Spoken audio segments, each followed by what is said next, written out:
Welcome to Ramesh vlog. இன்றைக்கி நம்ம ஒரு டேஸ்டியாக ஒரு பொரியல் ரெசிபி தான் பார்க்க போகிறோம். வாங்க என்னென்னு பார்க்கலாம். இல்லை டேஸ்டியாக ஹெல்த்தியாக செய்ய போகிறோம். என்ன பொரியல் பார்ப்போம் வாங்க.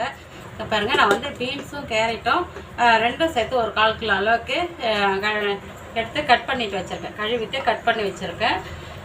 இந்த மாதிரி பொடிசாக கட் பண்ணிக்கோங்க. இந்த மாதிரி பொடிசாக கட் பண்ணிக்கணும். அப்போ தான் பொரியல்னால் இந்த மாதிரி தான் கட் பண்ணணும். ரொம்ப பெருசு பெருசாலாம் போடக்கூடாது.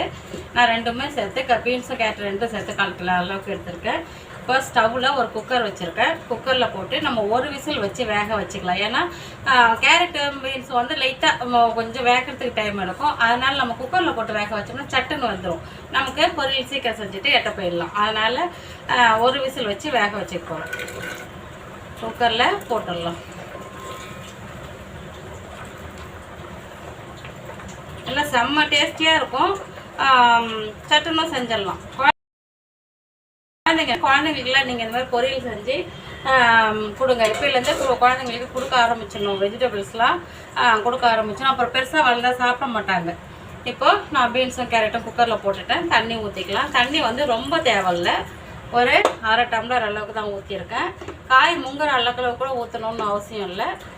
அப்படியே ஒரு 1/2 டம்ளர் ஊற்றி அப்படியே லைட்டாக அமுக்கி விட்டுடலாம். ஏன்னா ஒரு விசில் தான் வைக்க போகிறோம். அந்த அடியில் இருக்க தண்ணியே மேலே கொச்சி மேலே வந்து நமக்கு பீன்ஸும் கேரட்டும் வெந்துடும். சூப்பராக வெந்துடும். இப்போ மூடி போட்டு மூடி ஒரு விசில் வச்சு வேக வச்சுக்கலாம்.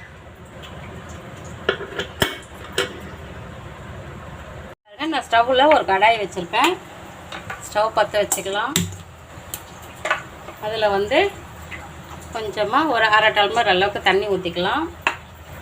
ஊற்றிட்டு இங்கே பாருங்கள், பாசிப்பருப்பு வந்து ஒரு 2 ஸ்பூன் அளவுக்கு எடுத்து ஒரு 5 நிமிஷம் ஊற வச்சுருக்கேன். நல்லா கழுவிட்டு ஒரு 5 நிமிஷம் ஊற வச்சுருக்கேன். இப்போ ஊற வச்சு தண்ணி வடிகட்டி வச்சுருக்கேன். இந்த பாசிப்பருப்பு இந்த தண்ணியில் போட்டு லைட்டாக ஒரு 3/4 பாகம் வேக வச்சுக்கலாம். முழு பாகம் வேக வைக்கக்கூடாது, குழன்னு ஆகிடும். நம்ம பொரியலுக்கு பாசிப்பருப்பு போட்டு செய்ய போகிறோம். சூப்பராக செம்ம டேஸ்ட்டாக இருக்கும். பாசிப்பருப்புலாம் உடம்புக்கு வந்து அவ்வளோ ஹெல்தி. அதனால் நம்ம பாசிப்பருப்பு வந்து ஒரு 3/4 பாகம் வேக வச்சுக்கலாம். கழுவிட்டு ஊற வைங்க.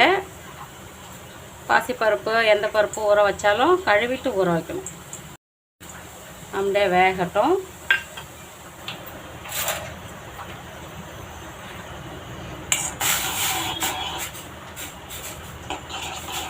அப்படியே வேகட்டும். அதில் லைட்டாக மஞ்சள் தூள் போட்டுக்கலாம். லைட்டாக, ரொம்ப வேண்டாம்.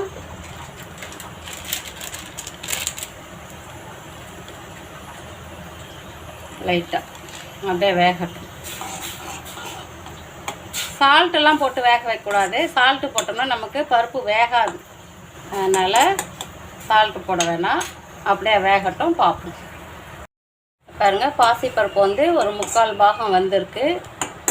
இதுக்கு மேலே வேக வச்சா அப்படியே குழஞ்ச மாதிரி இருக்கும். இப்போ பாருங்கள், சுடும். பாருங்கள், ஒரு 3/4 பாகம் வந்திருக்கு. இப்போது இதை வேறு ஒரு கிண்ணத்தில் எடுத்து வச்சிடலாம். பாசிப்பருப்பு எடுத்துகிட்டு அதே கடாயை வச்சுருக்கேன். அதில் கொஞ்சமாக ஒரு 2 ஸ்பூன் அளவுக்கு எண்ணெய் ஊற்றிக்கலாம். எண்ணெய் நல்லா சூடாகட்டும். எண்ணெய் நல்லா சூடாயிடுச்சு. அதில் ஒரு 1/4 டீஸ்பூன் கடுகு போட்டுக்கலாம். கடுகு நல்லா வெடிக்கட்டும். கடுகு வெடித்ததுக்கப்புறம் ஒரு 1/4 டீஸ்பூன் கம்மியாக ஜீரகம் போட்டுக்கலாம்.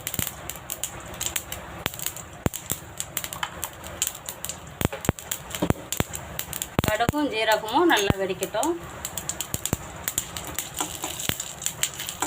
நமக்கு அந்த பாசிப்பருப்பு வேக வச்சிடலைங்களா, அதனால் அந்த கடாய் வந்து தீஞ்ச மாதிரி தெரியுது.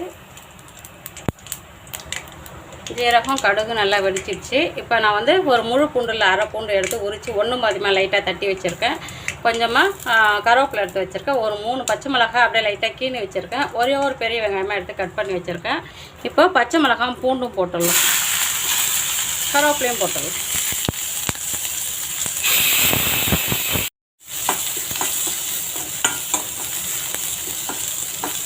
லைட்டாக பூண்டு கருவேப்பிலை பச்சை மிளகாய் எல்லாம் வதங்கட்டும்.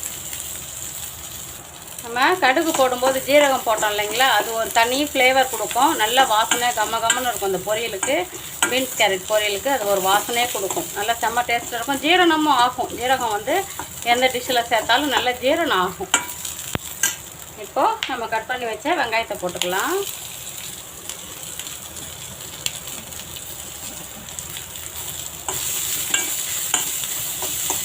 வெங்காயம் வந்து தீயாமல் நல்லா வதக்கிக்கலாம்.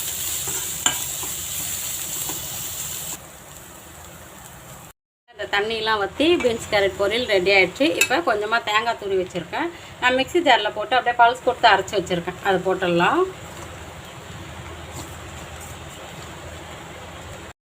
இப்போ பாருங்கள், நான் வந்து கொஞ்சமாக தேங்காய் துருவி வச்சுருக்கேன். ஒரு 1/4 மூடி அளவுக்கு மிக்ஸி ஜாரில் போட்டு பல்ஸ் கொடுத்து அரைச்சி வச்சுருக்கேன். அதை போட்டுட்டு கிளறிடலாம். லாஸ்ட்டாக போட்டு இறக்கணும். தேங்காய் போட்டு லைட்டாக கிளறி விட்டுட்டு இறக்கிடலாம். பாருங்கள், நல்லா டேஸ்டியான ஹெல்த்தியான பீன்ஸ் கேரட் பொரியல் ரெடி ஆகிடுச்சு. எப்படி இருக்குது பாருங்கள், செம்ம டேஸ்ட்டாக இருக்கும். நல்லா ஹெல்த்தியானதும் கூட.